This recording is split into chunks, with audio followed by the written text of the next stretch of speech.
India's aviation safety net is under serious scrutiny. A surprise audit by the DGCA has exposed multiple red flags from the aircraft defects to runway safety lapses. In a sweeping safety audit across major airports like Indira Gandhi International Airport and Chhatrapati Shivaji Maharaj International Airport, the DGCA has uncovered serious operational lapses over the aviation ecosystem. The inspection covered everything from flight operations and aircraft airworthiness to ATC systems, ramp safety and even pilot medical checks. What's alarming is that the audit comes in the aftermath of the deadly Air India Ahmedabad crash, raising fresh concerns over whether enough has been done. Now, what the audit has revealed is deeply concerning. Repeated technical defects on aircraft, poor documentation, and in some cases, engineers not even attending to critical repairs. From worn-out tower grounding flights to unserviceable thrust reversers and faulty flap systems.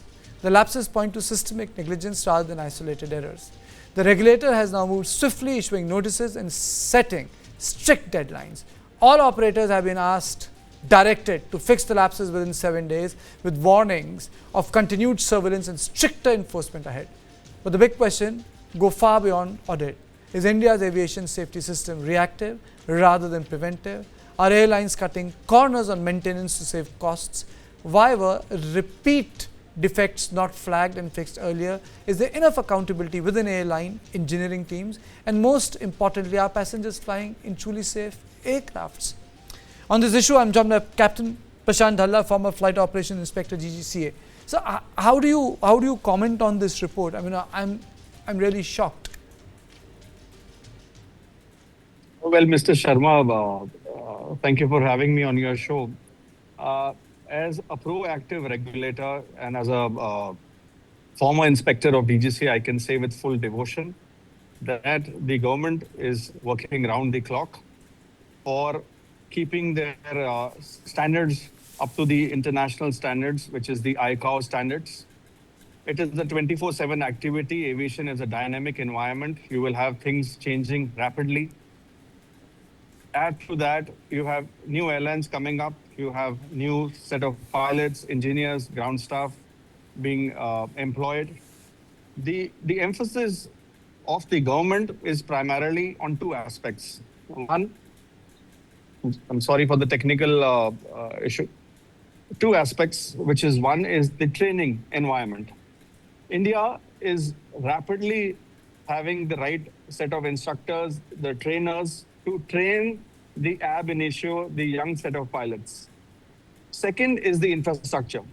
You have new airports, you have new aircrafts coming into the existing fleet, which demands the right technical know-how of how the system should be dealt with. Having said that, the airline has an internal mechanism of keeping your safety standards up to the mark. Now, the big question, which is rightly pointed out in your report, is the safety culture. We should have a voluntary reporting system. We should have a system wherein the regulator is, acting for the public. Also, the culture of reprimanding the airline in terms of, having these huge, penalties imposed upon them. These kind of things are happening across the world. India is just one of the contracting states of ICAO, and I am sure the government of India is keeping things aligned with the growing aviation culture worldwide. Okay. So, DGCA actually has really exposed the flaws in the system. DGCA, the report that the DGCA has made, they have done a fantastic audit. But my question is that but how did this happen? This is happening at the level of the operators. That's right. So we must understand the three primary aspects, which is the manufacturer, the operator, and the regulator. Now, when the manufacturer has a master document which lays down the entirety of the aircraft here in terms of the systems, the operations, the safety aspects, the operator will inculcate that in their manuals. Now, these manuals are vetted at the regulator level by inspectors, by officers, by subject matter experts. The implementation and the execution is the onus of the operator. The regulator, by virtue of having all the powers vested under aircraft rules at 1937 and Aircraft Act, amended from time to time, dated back to 1934, has the technical team in their system to have the right checks and balances.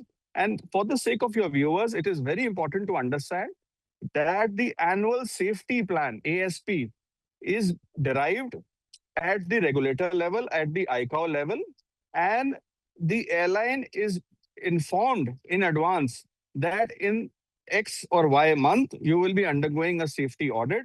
You should be ready. There are proper annexures, checklists, which the regulator has to follow. And if there is any kind of a shortfall or any kind of an anomaly being handled by the airline, that should be brought to the notice of the regulator. If they're trying to hide it, the regulator, by virtue of these audits and inspections and surveillances, will catch hold of them. While I was also in the government service, we had proper RAM checks. We had something called as SOFA checks, surveillances of foreign airlines, which any kind of an operation in the Indian airspace will be monitored, will be checked at the minutest level. And I'm sure the government, the inspectors who were there present at the ramp were able to do justice to the system. Absolutely. I think very well put, but I'm really short of time. Captain Dalla. But on any other day, I would have really liked to get into the nitty-gritties that, one thing is that the repair is wanted, but the other thing is that the aircrafts are flying with, faults, and that is the big scare. It's not a car, it's not a scooter. It's an aircraft, and I think the aviation industry, apart from technology, also flies on public trust.